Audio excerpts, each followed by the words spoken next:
As we discuss about the census method, now we are going to discuss about the sampling method. First of all, I want to show you something in the slide. There are two types of sampling method, random sampling method and non-random sampling method.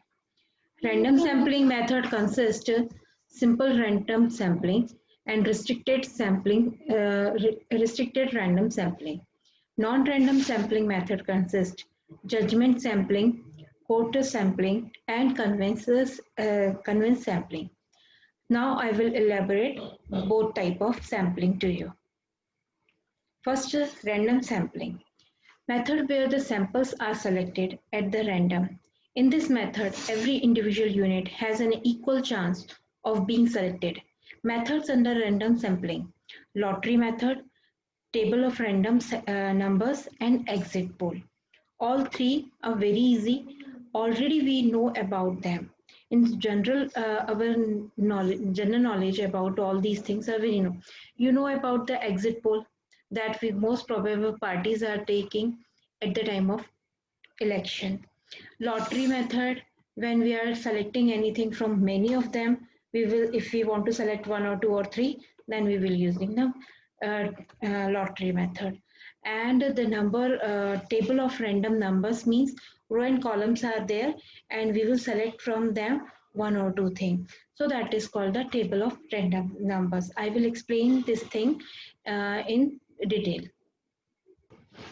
So first of all, we will discuss about the random sampling. What is meant by random sampling? Method in which each and every item of the universe has an equal chance of being selected in the sample is called the unrestricted or simple random sampling. It is a scientific method of sample selection and not the haphazard selection of the items. So I told you there is a three main parts of the random sampling method. Lottery method. First of all, I will explain it. In this method, all the items in the population are assigned a distinct number, and these are written on the identical piece of paper and put in a bowl. Samples are selected on random. Means how we are taking the lottery system we are using.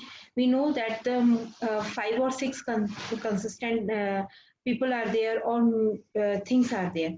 If we want to choose any one from that, so we will make a slip of all the five items, and then we will just move that wall, and then we will select one from that. That is called the lottery method. So here also under the lottery method, chits or paper slips are made and of the item of the population, and then they will take one from them and they will do the sample means investigation at that area. Now the table of random numbers. Table of random numbers means Tip Pet has prepared a table consisting of 10,400 numbers of 4 digits. In this method, all the items are arranged in order by using Tip Pet's table format, and required number of items are selected. This method is also known as, normally its name is table of random number, but its another name is also tip-pat method, because that is a method of making the table. When we will read the chapter of table, at that time I will explain you what is mean by the tip-pat method. Third is exit poll. Exit poll, who is using exit poll? That at the time of elections, most of the parties or the newspapers, news channels are doing the exit polls. So what they are doing in that, it is used to predict the election result. In this technique, a random sample of the voters who exit from the polling booth are asking who the voted for there. According to that, the whose number is increasing or whose number is big, they will just predict that maybe that party will be the win the election. Now we are discussing about non-random sampling. In this, all the units of the population do not have an equal chance of being selected. Method under these are judgment purposive deliberate sampling, quota sampling or convincing sampling. So first of all, I will explain you non-random sampling. These are the method in which every item of the universe does not have known chance for being selected as a sample. Uh, Actually, in this method, most probably the judgment or things are depend on the investigator who is doing the investigation. He will choose according to himself or according to his knowledge, or you can say according to his purpose. That is why it is called non-random sampling. So it is divided into three parts: judgment or purposive or deliberate sampling. As the name you can understand, the investigator who is judging according to himself, he will choose the thing. Second is purposive, means any purpose is behind that investigation. So according to that purpose, he will choose the judgment. Third is deliberate sampling. Deliberate sampling means intentionally whatever the subject or the things they were choosing. So in this method, the subject to personal bias of investigators. That is also you can say. Quota sampling, here the investigator is allotted a defined quota and he is required to collect the required data from a specified number of units of each quota. So what is happen in this method, in which the population is divided into different groups, or class according to the different characteristics of the population.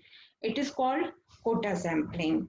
The quota of the unit is to be observed by the investigator, is a fixed in advance according to a specified characteristics, like gender, age, about their annual income, like that they will just specify them. It is a mixture of straight sampling or deliberate sampling, like that. And third is convincing sampling. Convincing sampling method in which the sample is done by the investigator in a manner that um, in a manner that is according to his convenience. Um, in is called convenience sampling. It is the simplest method as it serves the purpose of the convenience of the investigator. For example, the investigator may select the sample of a various courses taught merely by referring to the college prospectus, so that it is inexpensive or very simple. So many of them are just try to prefer it, but you can say it is very unscientific method. So we have to use most probably the for the authenticity of any investigation we are using the random sampling method.